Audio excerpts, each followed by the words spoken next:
ଅନୁଗୁଳ ଜିଲ୍ଲା ତାଳଚେର ବ୍ଲକ ବଲଣ୍ଡାଠାରେ ଅଗ୍ରଣୀ ସ୍ୱେଚ୍ଛାସେବୀ ଅନୁଷ୍ଠାନ ଉତ୍ସର୍ଗ କଲ୍ୟାଣ ସେବା ଫାଉଣ୍ଡେସନ ତରଫରୁ ଜଳଛତ୍ରର ଆୟୋଜନ କରାଯାଇଥିଲା। ଅଗ୍ନିରୂପା ମା ହିଙ୍ଗୁଳାଙ୍କର 9 ଦିନ ଧରି ଚାଲିଥିବା ଯାତ୍ରାର ଶେଷ ଦିନରେ ପହଞ୍ଚିଛି। ଆଜି ଶୀତୁଳା ଯାତ୍ରାରେ ତାଳଚେରର ଅଗ୍ରଣୀ ସ୍ୱେଚ୍ଛାସେବୀ ଅନୁଷ୍ଠାନ ଉତ୍ସର୍ଗ କଲ୍ୟାଣ ସେବା ଫାଉଣ୍ଡେସନ ତରଫରୁ ସାଉଥ ବଲଣ୍ଡାଠାରେ ଜଳଛତ୍ରର ଆୟୋଜନ କରାଯାଇଥିଲା। ସମସ୍ତ ଭକ୍ତମାନଙ୍କୁ ଥଣ୍ଡା ପାନୀୟ ଜଳ, ଟଙ୍କ ତୋରାଣୀ, ଫଳରସ, ଚିଆସିଡ୍ ପାଣି, ବେଲପଣା, ଲେମ୍ବୁ ପାଣି, ଦହି ସରବତ ଦିଆଯାଇଥିଲା।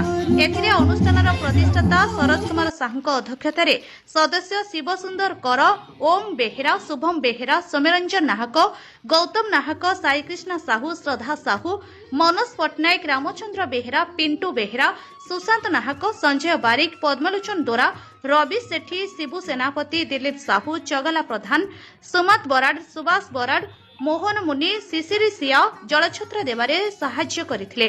ସ୍ଥାନୀୟ ଅଞ୍ଚଳରେ ସମସ୍ତେ ଏପରି ଏକ କାର୍ଯ୍ୟକ୍ରମକୁ ଭୂରି ପ୍ରଶଂସା କରିଥିଲେ ଓ ଅନୁଷ୍ଠାନର ସମସ୍ତ କର୍ମକର୍ତ୍ତାଙ୍କୁ ଧନ୍ୟବାଦ ଜଣାଇଥିଲେ। ଅନୁଷ୍ଠାନର ପ୍ରତିଷ୍ଠାତା Saroj Kumar Sahu. Bureau report, public express.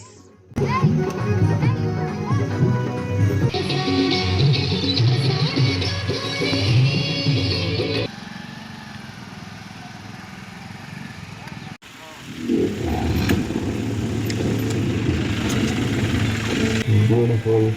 I like it. I wouldn't want to pollute them. Just hope. I know.